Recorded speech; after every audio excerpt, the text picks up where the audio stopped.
Saya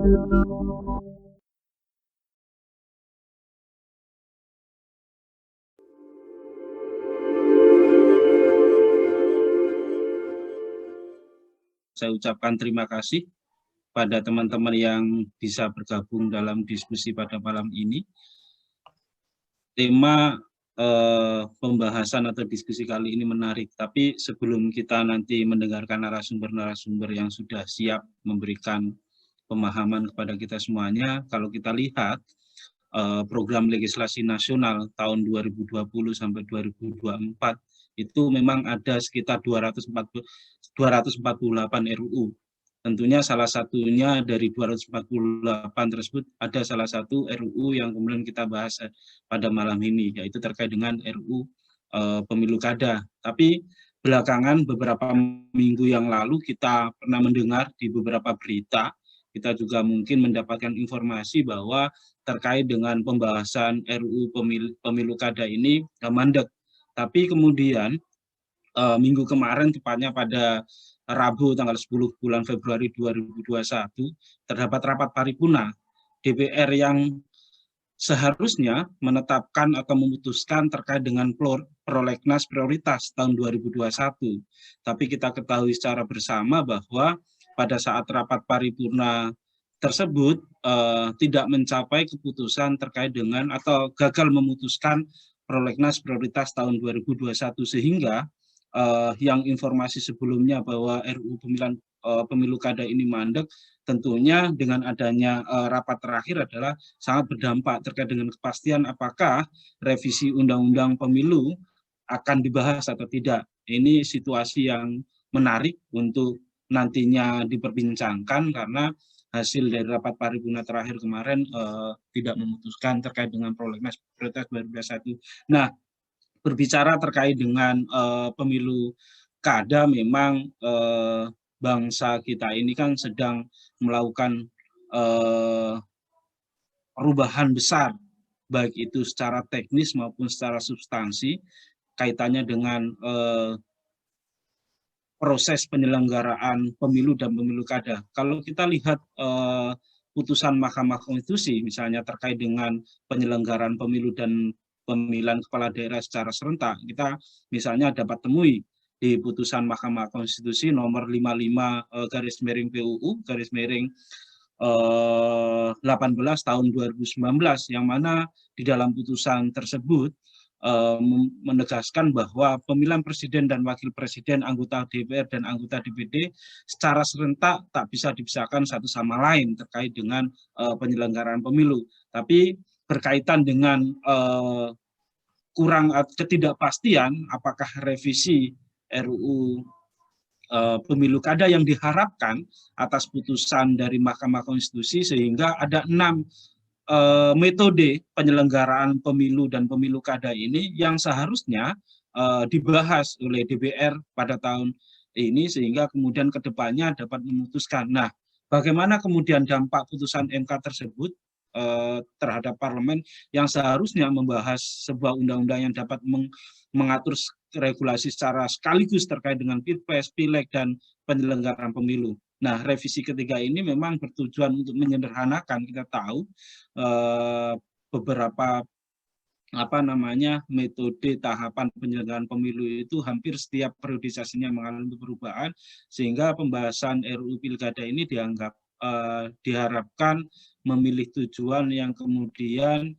dapat menyederhanakan sistem pemilu. Nah, fokus kita adalah dengan misalnya jika nanti DPR memang tidak pada tahun ini benar-benar tidak membahas revisi Undang-Undang Pemilu Kada. Nah, bagaimana kemudian dengan putusan Mahkamah Konstitusi dapat dimasukkan, diatur dalam Undang-Undang Pemilu yang baru. Nah, apakah dengan tidaknya nanti dibahas oleh DPR, hal ini kemudian DPR dapat dikatakan bahwa DPR telah hadir di tengah-tengah kita, narasumber yang luar biasa tentunya, yang memiliki kapabilitas, memiliki jam terbang yang tinggi terkait dengan penyelenggaraan pemilu dan pemilu kada. Beliau adalah profil singkatnya abang kita, Bang Ikhwan Farozi. Boleh ditampilkan Bang Ikhwan Farozi gambarnya ya. Beliau adalah lawyer spesialis terkait dengan uji materi di Mahkamah Konstitusi, baik itu kaitannya dengan undang-undang yang pada umumnya dan lebih khusus adalah undang-undang berkaitan dengan penyelenggaraan pemilu. Dan beliau cagup, mungkin pilpres belum ya, kedepannya mungkin. Dan beliau juga beberapa kali menjadi lawyernya penyelenggara pemilu. Jadi kita tidak ragukan lagi terkait dengan kapasitas beliau, jam terbangnya luar biasa. Nah, tidak lupa juga ini narasumber yang kedua, ini Mas Slamet. Kalau kita lihat beliau ini juga lawyer dan juga aktif di Kode Inisiatif ya. Beliau ini, Mas Slamet ini juga sebagai kuasa hukum dari beberapa calon cagup, dan lain sebagainya, dan juga menjadi beberapa kali menjadi kuasa hukum dari penyelenggara pemilu. Nah, saya tidak memperpanjang prolog saya persilakan Mas Ikhwan Farozi terlebih dahulu untuk memberikan gambaran terkait dengan diskusi kita malam ini. Silakan Bang Ikhwan, kira-kira 15 menit cukup ya. Silakan ya. Mas Ikhwan. Terima kasih Pak Ulum, calon komisioner KIP ini, insya Allah terpilih. Kita doakan bersama. Amin. Amin. Yang penting berani maju ini penting, jangan sampai sebelum maju udah keder, ini bahaya juga. Bismillahirrahmanirrahim. Assalamualaikum warahmatullahi wabarakatuh. Waalaikumsalam warahmatullahi wabarakatuh. Wa yassirli amri wahlul 'uqdatam min lisani yafqahu qawli, amma ba'du. Terima kasih atas kesempatan yang diberikan kepada saya untuk memulai diskusi ini ya. Ya, semuanya ini kita masih dalam tahap belajar bersama lah begitu ya, soal-soal pemilu kayak gini. Jadi kita mungkin nanti lebih banyak sharing begitu ya, lebih banyak sharing berkaitan dengan isu-isu kepemiluan ini. Nah, isu yang mengemuka di akhir-akhir ini soal pemilu itu kan soal pemilu serentak ya, keserentakan pemilu. Nah, wacana mengenai pemilu serentak ini memang terutama mengemuka itu pasca putusan MK nomor 14 tahun 2013 ya, di mana Mahkamah Konstitusi di dalam putusannya menyatakan bahwa pemilihan umum ya yang sebelumnya ya, jadi pemilu sebelumnya itu kan pemilu legislatif dulu, pileg dulu, baru kemudian beberapa bulan kemudian itu kan pilpres. Nah, di dalam putusan nomor 14 2013 itu MK menyatakan bahwa pemilihan umum pileg dulu kemudian beberapa bulan setelahnya adalah pilpres, artinya tidak serentak, itu inkonstitusional. Itu tidak konstitusional. Karena apa? Karena pasal 22E ayat 2 menyatakan bahwa pemilihan umum itu diselenggarakan untuk memilih anggota Dewan Perwakilan Rakyat, Dewan Perwakilan Daerah, Presiden dan Wakil Presiden, dan Dewan Perwakilan Rakyat Daerah. Artinya pemilihan umum itu di dalam pasal 22E ayat 2 Undang-Undang Dasar ya memang diatur di dalam satu pasal yang itu kemudian ditafsirkan oleh Mahkamah Konstitusi bahwa seharusnya pemilihan umum untuk memilih DPR, kemudian DPD, Presiden dan Wakil Presiden dan Dewan Perwakilan Rakyat Daerah itu dalam satu pemilihan, artinya serentak gitu. Ya, serentakan yang terjadi sebelumnya itu dinyatakan oleh Mahkamah Konstitusi itu inkonstitusional. maka kemudian mengemuka mengenai keserentakan pemilu ini bukan hanya pemilu nasional gitu. Pemilu nasional ini kan pemilu 5 kotak nih. Pemilu 5 kotak. Ini putusan MK nomor tahun 2013, namun pada saat itu tidak bisa langsung diberlakukan untuk pemilu 2014 karena waktunya sudah sangat mepet. Maka ini berlaku di pemilu tahun 2019, yaitu pemilu 5 kotak ya. 5 kotak. Pertama adalah kotak untuk pemilihan DPR. Diusir aku karo Mboe kon ke bawah ini. Waduh, DPD, harus dengerin Pak Ik. kemudian presiden dan wakil presiden dan demokrat dalam satu kali dalam satu kali pemilihan seperti yang terjadi di tahun 2019. Nah, namun demikian putusan MK ini kemudian menginspirasi bukan hanya keserentakan pemilu di tingkat nasional, tetapi kemudian juga di tingkat daerah muncul ide gitu ya, muncul gagasan untuk kemudian melakukan pemilihan umum serentak untuk pemilu nasional dan juga pemilu lokal gitu. Nah, maka kemudian di dalam undang-undang nomor yang pertama ya itu di dalam undang-undang nomor 8 ya tahun 2015 ya tentang pemilu kada itu kemudian diatur mengenai keserentakan pemilu lokal itu. Tapi itu terinspirasi kan dari keserentakan pemilu yang dinyatakan oleh MK bahwa pemilihan itu harus serentak.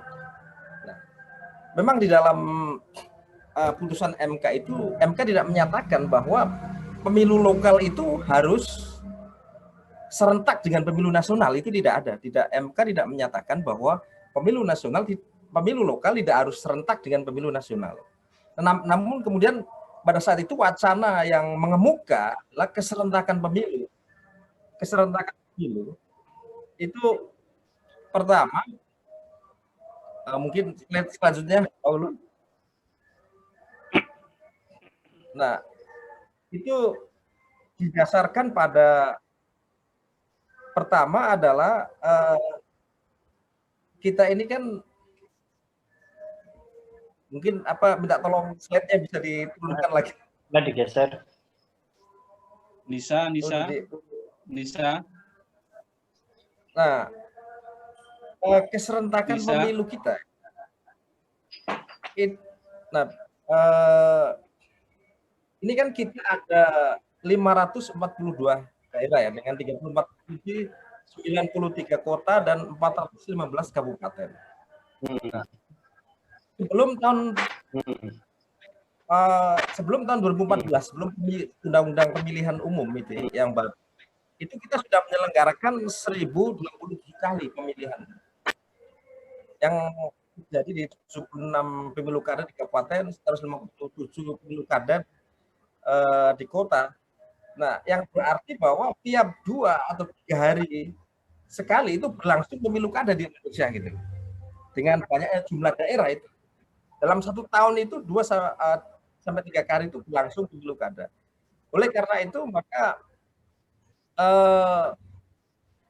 pada saat itu juga pasca putusan MK itu muncul wacana untuk menserentakkan pemilu, bukan hanya pemilu nasional tapi pemilu lokal, maka kemudian mempengaruhi pembentukan peraturan undang-undangan.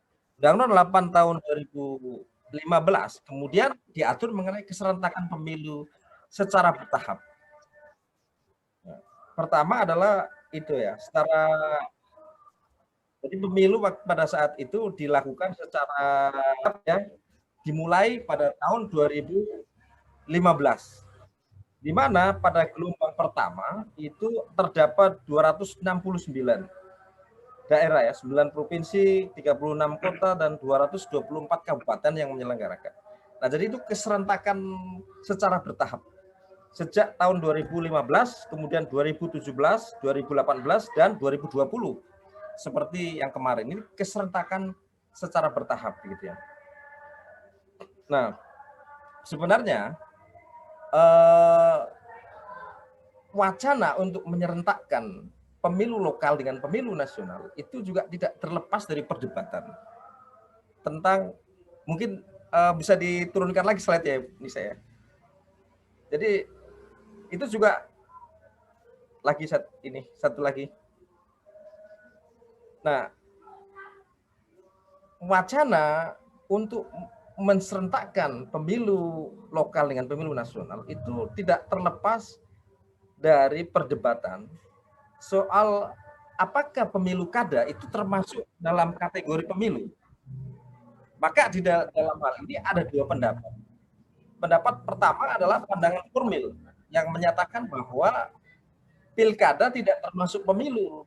Karena apa? Karena pemilu itu sudah diatur secara limitatif di dalam pasal 22E ayat 2 itu, bahwa pemilu itu ya yang dinamakan dengan pemilu itu ya pemilihan umum untuk memilih DPR, DPD, presiden, wakil presiden, dan DPRD, itu yang namanya pemilu.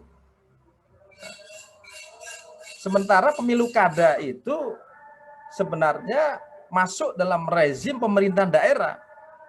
Karena cantolan dasar konstitusinya adalah pasal 18 ayat 4. Bahwa pemilihan kepala daerah dipilih secara demokratis. Nah, itu pandangan yang pertama, Yang kedua adalah pandangan secara material, menyatakan bahwa pilkada ya termasuk rezim pemilu. Karena pilkada itu ya memenuhi unsur-unsur pemilu gitu. Nah, ini pasal 18 ayat 4 ya, menyatakan gubernur, bupati sebagai kepala pemerintahan daerah dipilih secara demokratis. Demokratis sama maknanya kedaulatan berada di tangan rakyat.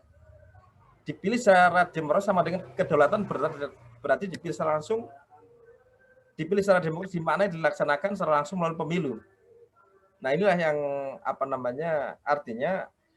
Nah, karena pandangan yang kedua menyatakan bahwa pemilu lokal, pemilihan kepala daerah itu juga bagian daripada pemilu, maka tidak ada salahnya kemudian menyerentakkan antara pemilu lokal dengan pemilu nasional.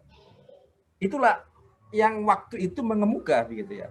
Wacananya mengemuka, tetapi putusan MK tidak ada yang memerintahkan atau tidak ada dasar konstitusional yang dilandaskan oleh MK bahwa pemilu lokal itu harus serentak secara semua itu adalah open legal policy atau itu adalah wilayah dari pembentuk undang-undang gitu. Selanjutnya Nisa.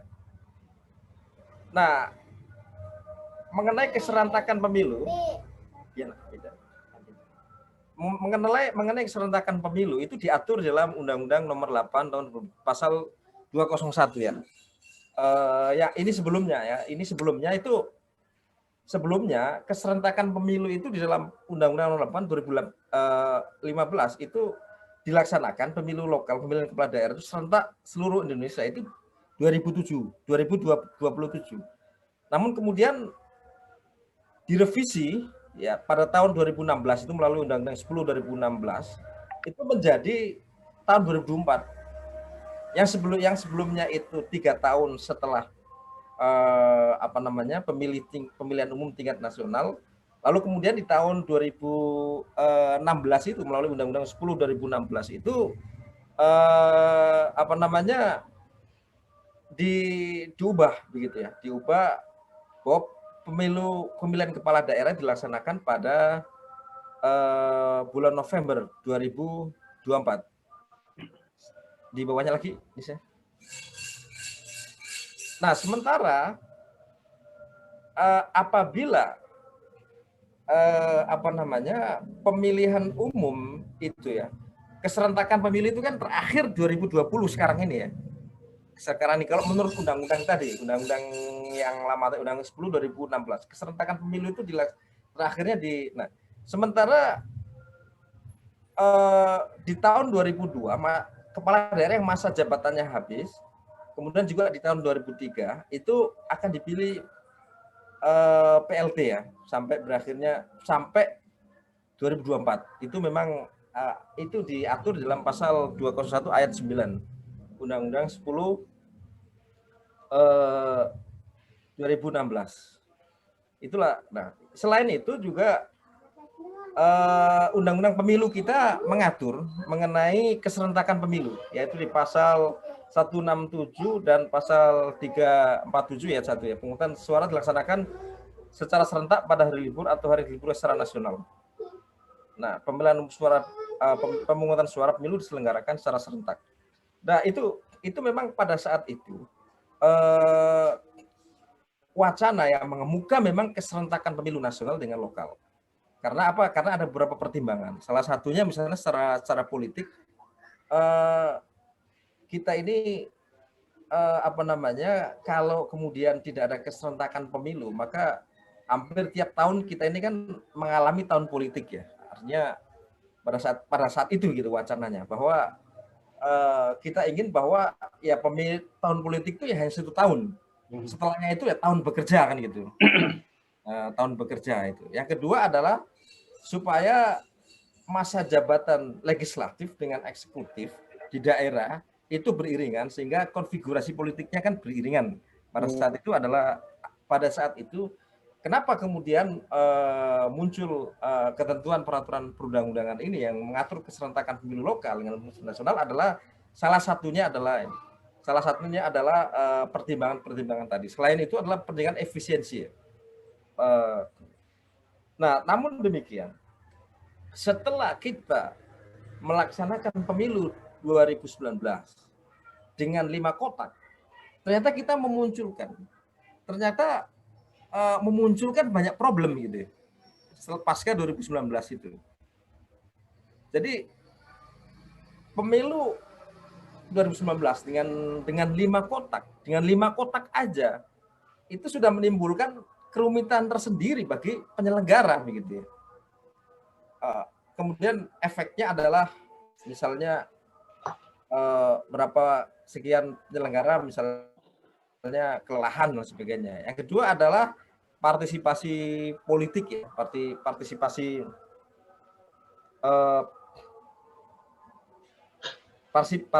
politik yang di bawahnya lagi. Jadi, nah kemudian, yang kedua adalah terkait dengan kuantitas suara tidak sah. Nah, ini diargumentasikan oleh Perludem di dalam permohonannya, bahwa pemilu dengan 5 kotak saja itu telah menimbulkan kerumitan yang sangat, dan itu berefek pada banyaknya surat suara yang tidak sah.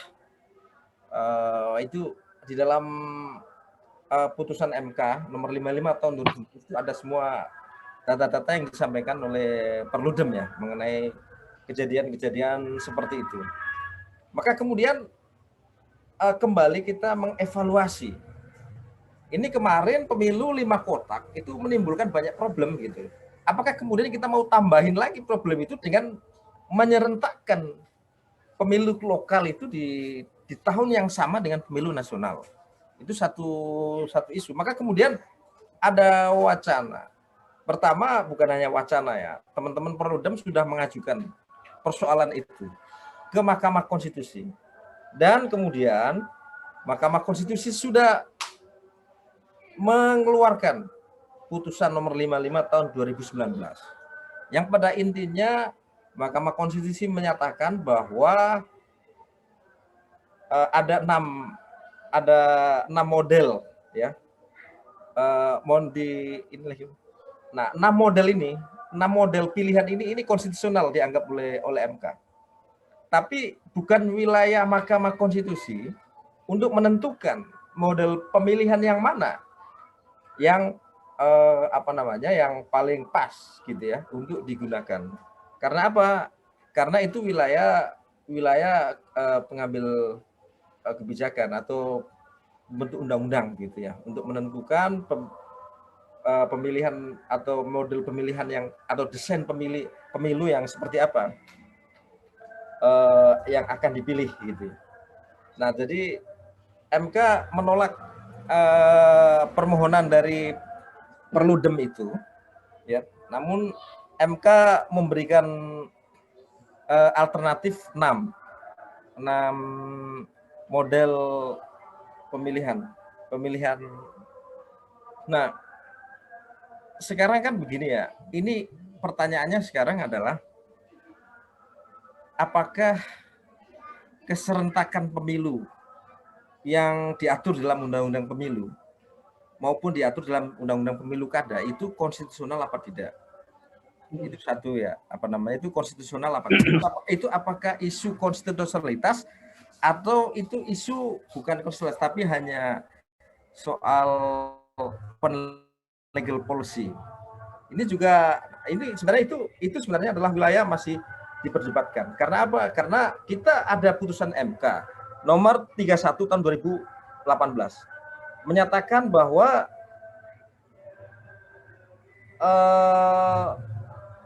selain pertimbangan profesional, penentuan jumlah anggota KPU harus pula mempertimbangkan dengan cermat dan seksama rancang bangun manajemen penyelenggaraan pemilu yang rasional, terukur, dan menjamin prinsip kedaulatan rakyat. Artinya soal manajemen penyelenggaraan pemilu yang rasional, terukur, dan menjamin pemenuhan prinsip kedaulatan rakyat itu bukan hanya soal open legal policy, soal wilayah pengambilan kebijakan oleh pembentuk undang-undang, namun itu juga persoalan konstitusionalitas. Ya. Karena apa? Karena memang kita menginginkan bahwa ini kan kita sedang mencari bentuk begitu ya, sedang mencari bentuk desain pemilu kita ini, pemilu nasional dengan lokal yang paling idealis seperti apa. Kita ada pengalaman kemarin 2019, betapa rumitnya ketika pemilu itu digabung 5 kotak saja, belum lokal kan gitu. Apakah kemudian kita mau memaksakan diri di tahun 2024 itu harus dengan ditambah lagi dengan pemilu lokal, walaupun misalnya waktunya waktunya ada jeda waktunya antara pemilu nasional dengan pemilu lokal, tapi kan tahapannya juga tetap beriringan kan begitu. Nah, sebenarnya itu beberapa itu yang diusulkan oleh Perludem adalah 2 tahun setelah 2024 lah itu pemilu lokal. Pemilu lokal itu untuk memilih bukan hanya kepala daerah tapi juga DPRD kan begitu. Nah, itulah desain pemilihan desain. Ada 2 isu ini. Apakah soal desain pemilu serentak itu persoalan konstitusionalitas atau itu adalah persoalan wilayah bentuk undang-undang untuk menentukan mana yang paling ideal gitu. Kalau itu kita serahkan kepada wilayah pembentuk undang-undang, maka kita tahu sendiri bahwa wilayah pembentuk undang-undang itu wilayah politik yang pertimbangannya pertimbangan pragmatis politik begitu. Sementara kita sebagai civil society ini memikirkan bagaimana pemilu itu ideal kan gitu. Nah, inilah Mahkamah Konstitusi tentunya kita harapkan bukan hanya putusannya itu putusan-putusan yang menyatakan bahwa open legal policy dan sebagainya, tapi MK juga bisa lebih progresif lagi mengenai desain yang ideal bagi pemilihan umum ini antara pemilu nasional dan pemilu lokal. Mungkin untuk sementara itu Pak Ulum nanti lebih banyak akan ditambahkan oleh Mas Slamet ini, beliau ini praktisi dan juga pengamat dan sebagainya, lebih lengkap lah gitu mungkin nanti. Iya. Ya, terima kasih. Oke, luar biasa. Waalaikumsalam warahmatullahi wabarakatuh, luar biasa. Dari Abang Ikhwan. Selanjutnya nih, yang muda, yang berkarya. Mas Slamet. Silakan, Mas Slamet. Terima kasih waktunya Bang Ulum. Mohon izin abang-abang semua dan rekan. Tadi paparan yang disampaikan oleh Bang Ikhwan sangat komprehensif dan menyeluruh terkait isu bagaimana sebetulnya desain keserentakan pemilu ini. Khususnya ditambah lagi ada pelaksanaan pemilihan kepala daerah yang harus dilaksanakan pada bulan November. Sebagaimana diatur dalam ketentuan peralihan pasal 201 ayat 5 kalau tidak salah dalam Undang-Undang Pilkada. Nah, sebetulnya paparan dari Bang Ikhwan tadi sudah menyeluruh. Mohon izin untuk sharing sedikit terkait dengan apakah rasional melaksanakan keserentakan pemilu berbarengan dengan keserentakan pemilihan kepala daerah. Nah, secara teoretik, tema malam ini kan soal isu konstitusionalitas. Tadi sudah disinggung oleh Bang Ikhwan mengenai putusan Mahkamah nomor 55 yang diajukan oleh Perludem. Walaupun amar putusannya menolak, akan tetapi Mahkamah memberikan penegasan terkait dengan desain keserentakan tersebut. Di dalam pertimbangan hukum paragraf 3.16 tersebut secara panjang Mahkamah memberikan sebelum akhirnya menentukan 6 desain keserentakan pemilu itu yang bersifat konstitusional. Nah, akan tetapi menarik seperti yang disampaikan Bang Ikhwan, seharusnya Mahkamah tidak berhenti pada menafsirkan bagaimana model keserentakan yang konstitusional, akan tetapi memberikan jalan tengah desain yang ideal itu seperti apa. Karena apabila informasi terakhir itu revisi Undang-Undang Pemilu tidak dilaksanakan tahun ini, secara otomatis maka ketentuan pelaksanaan pemilu dalam Undang-Undang Nomor 7 2017 itu berlaku, sekaligus ketentuan peralihan dalam Undang-Undang Pilkada itu juga berlaku. Nah, di sini saya coba membuat simulasi terkait dengan adanya irisan pelaksanaan pemilu dan pilkada. Itu tidak bisa dihindari. Karena pertama, pelaksanaan pemilihan presiden dan pemilihan legislatif itu paling tidak dilaksanakan pada bulan Juli ya, tahapannya. Juli 2024 itu bayangan saya sudah masuk tahapan penyelenggaraan pemilu. Karena di dalam ketentuan pasal 167 ayat 6 misalnya, dan pasal 167 ayat 7 itu mengamanatkan bahwasannya masa jabatan presiden itu kan habisnya 20 Oktober 2024. Kemudian penetapan pasal terpilih itu 14 hari sebelum berakhir masa jabatan, sehingga apabila presiden dilantik 20 Oktober, maka pada tanggal 6 Oktober 2024 itu harus sudah ada calon terpilih yang ditetapkan oleh KPU RI. Nah, kemudian di pasal selanjutnya 167 ayat 7 itu mempersyaratkan tahapan pemilu itu 20 bulan sebelum penetapan paslon, sehingga jatuhnya pada bulan Juli. Nah, dengan range waktu yang begitu panjang untuk tahapan pemilu, bagaimana tahapan pemilihan kepala daerah yang seharusnya itu berdasarkan Undang-Undang Pilkada, pemungutan suaranya dilakukan pada bulan November 2024. November 2024 itu adalah pemungutan suaranya.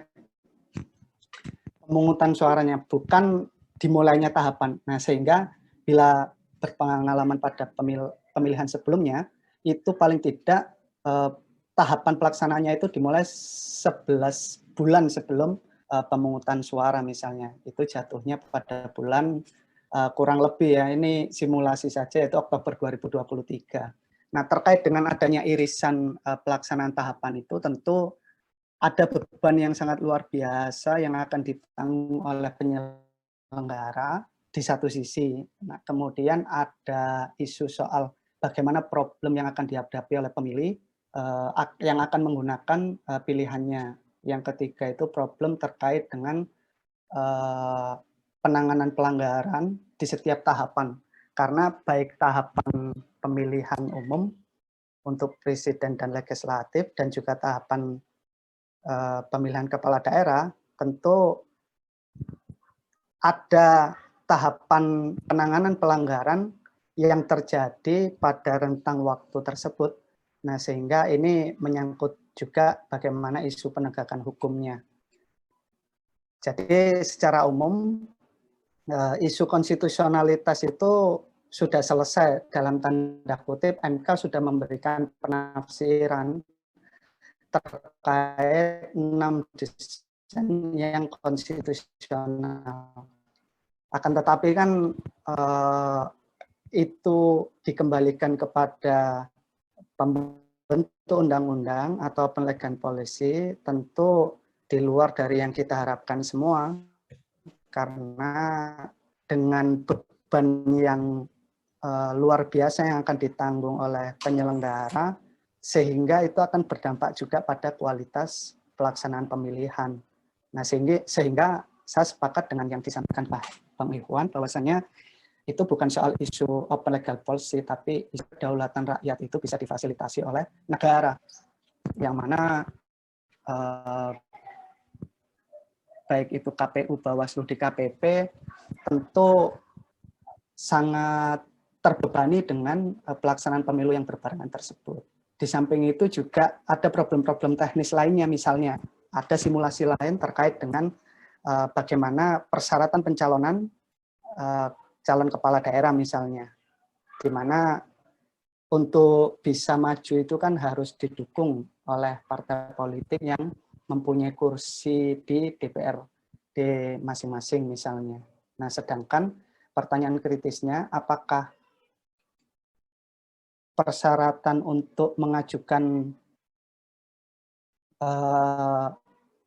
calon itu merujuk ke hasil Pileg 2019 atau merujuk ke hasil Pileg 2024 yang notabene itu selesai sebelum tahap pemungutan pemilihan kepala daerah dilaksanakan pemungutan suaranya. Nah, tentu itu akan dijadikan pintu banyak yang akan mengkritik ataupun mengajukan sengketa misalnya apabila hasilnya tidak linear antara apabila mendasarkan pada Pileg 2019 misalnya, kemudian hasilnya tidak sinkron dengan hasil Pileg 2024. Nah, ini tentu menjadi persoalan tersendiri.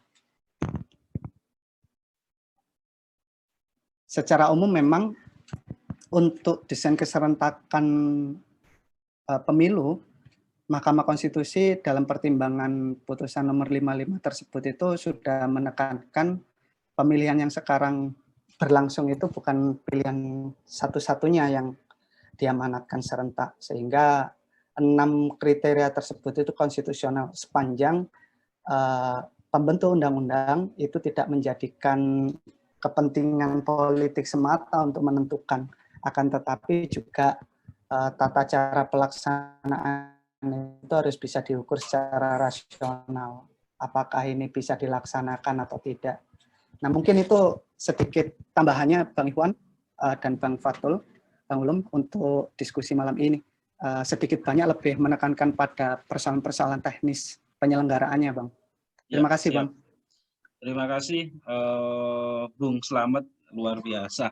Dari sisi normatifnya tadi sudah disampaikan oleh Mas Ikhwan yang terkait dengan konstitusinya, dan dari sisi empirisnya ya dari Mas Slamet tadi sampai kemudian juga sudah coba mengilustrasikan memang tahapan penyelenggaraan pemilu maupun pemilu kada itu kan panjang ya. Nah, bisa jadi juga nanti kalau misalnya diselenggarakan serentak tahun 2024 mungkin ada beberapa tahapan yang kemudian bisa mendekati atau bahkan berbarengan gitu ya.